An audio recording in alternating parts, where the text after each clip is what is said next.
Hello, welcome to day 189 of a daily journey through the New Testament in a year. Today we are in 1 Corinthians chapter 11, 1 to 6, and today our passage is without much controversy. So I'm just going to read it, and then after I read it, I'll make some comments toward the end. Imitate me, just as also I imitate Christ. Now I praise you, brethren, that you remember me in all things and keep the traditions just as I delivered them to you. Well, I said I'd wait to the end, but let me make a few comments here on the non-controversial parts. The Apostle Paul is telling the Corinthians, I'm following Jesus, follow me. I imitate Jesus, imitate me. And the traditions that I'm giving you are good. Notice he didn't say commandments of God, but traditions. And the church at Corinth it's kind of, for lack of better words, a out of control church. There's rampant sexual immorality. It's in Corinth where they're competing with worship of Greek gods. There's temple prostitutes and all kinds of unspeakable things I really don't want to get into that surrounded religious practices, orgies and other weird things. So he's trying to bring order. And so he says, follow Christ. Follow me the way I follow Christ. I'm in submission to Christ. For lack of better words, kind of be in submission to me. Follow me as I follow Jesus. And tradition is good in this context. But I want you to know that the head of every man is Christ. The head of woman is man. And the head of Christ is God. Every man praying or prophesying, having his head covered, dishonors his head. He also says that God the Son is no less God than God the Father. They're both God, but God the Son, there's an order, a divine order, and God the Son, in his role, honors God the Father. And, we believe in the Father, Son, the Holy Spirit. They're all equally God, but they have different roles. And so he says, he's about to show the same thing about human beings, that all human beings are equal in value and intelligence, worth, etc. But he's saying there's an order. And this church is out of order, and he's trying to get them back into order. But every woman who prays or prophesies with her head uncovered dishonors her head. For that is one and the same as if her head were shaved. For if a woman is not covered, let her also be shorn. But if it is shameful for a woman to be shorn or shaved, let her be covered. For a man indeed ought not to cover his head, since he is the image and glory of God. But woman is the glory of man. For man is not from woman, but woman from man. Nor was man created for the woman, but woman for the man. For this reason, the woman ought to have a symbol of authority on her head, because of the angels. Nevertheless, neither is man independent of woman, nor woman independent of man in the Lord. For as a woman came from man, even so man also comes from woman. But all things are from God. Judge among yourselves. Is it proper for a woman to pray to God with her head uncovered? Does not even nature itself teach you that if a man has long hair, it is a dishonor to him? But if a woman has long hair, it is a glory to her, for her hair is given to her for a covering. But if anyone seems to be contentious, we have no such custom, nor do the churches of God. So let's deal with some of this. I'm not going to pretend to be able to deal with all of it. But the Apostle Paul is talking about the nature, so to speak, of that given day in the Greco-Roman context in Corinth. He's saying by nature, like the nature of what is acceptable, their customs.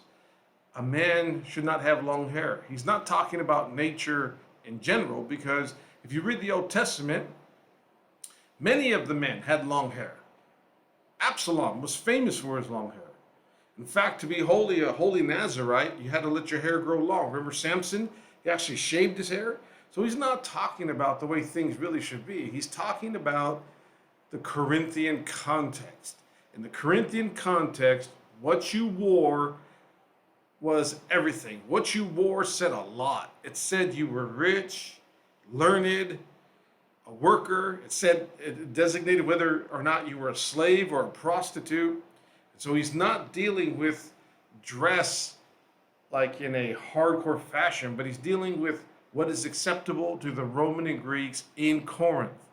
because even in the Hebrew context, these things would not apply. A man, he says, dishonors his head if he covers it. Well, that's not true. In the Hebrew context, if you went back to Jerusalem, the priests covered their heads.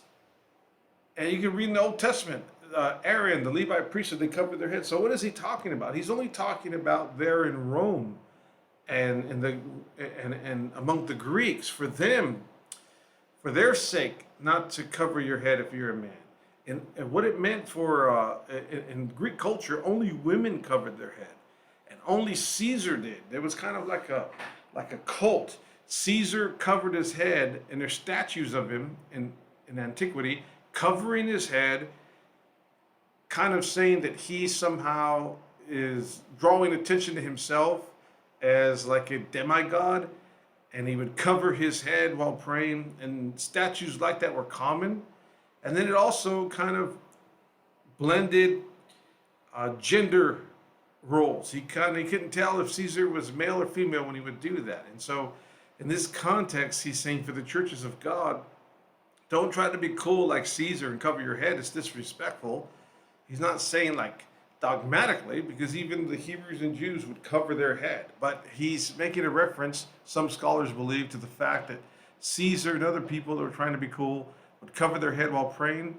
And also it was the mixing of genders, kind of like saying that you're kind of like a woman, kind of like the way Prince dressed, kind of being in vogue, male, female. Remember his symbols? It's kind of androgynous.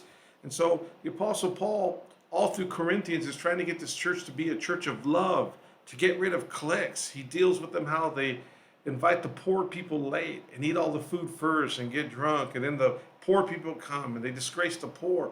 So he's trying to untie them from this Corinthian society of worldliness. Now, let's get to the part where he says females should wear a covering. In Roman and Greek society, if you wore a covering, it meant that you were a devoted wife. If you did not wear a head covering, it meant that you were a child, or you were a prostitute, or that you were looking for a man. And so he says you're dishonoring your husband, so to speak. If you come to church and your head is not covered, you're kind of being blatant. Now, dogmatically, he's not saying women have to wear coverings, but he's saying operating in the paradigm of love. Later on, he's going to say, if I pray in tongues, the tongues of angels, and could describe all mysteries, but I have not love, I'm a gonging cymbal. So he's trying to get these people who are arguing, clicking off, even choosing other Christian leaders against Paul. These people are very cliquey. He's trying to get them to walk in love. So he's telling women, look, you're being disrespectful. You might think you're being in vogue, but you're kind of shaming your husband by saying that maybe you're looking for a man, because that's what some women did. They would not wear a cover. It kind of meant like you're open and you're interested. So he's saying you're doing that in church, making it, you're married and you're making it look like you're kind of open and you need a man. Or worse, you're a prostitute.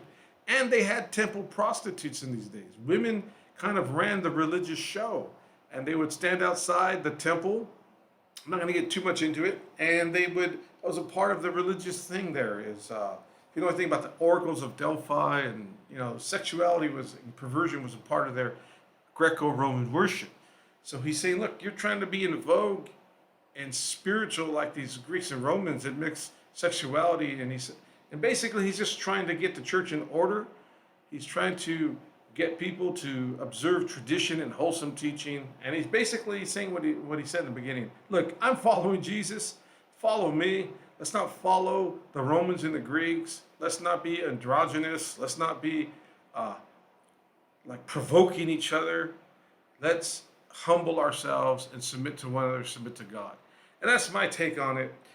It's a little oversimplification, but I think sometimes being simple is easier, not to lose people. Certainly, we could have delved deeper into the Roman Greco culture there, but I think that suffices. Walk in love is what really the Apostle Paul is telling the Corinthians, not to provoke each other, to submit to each other.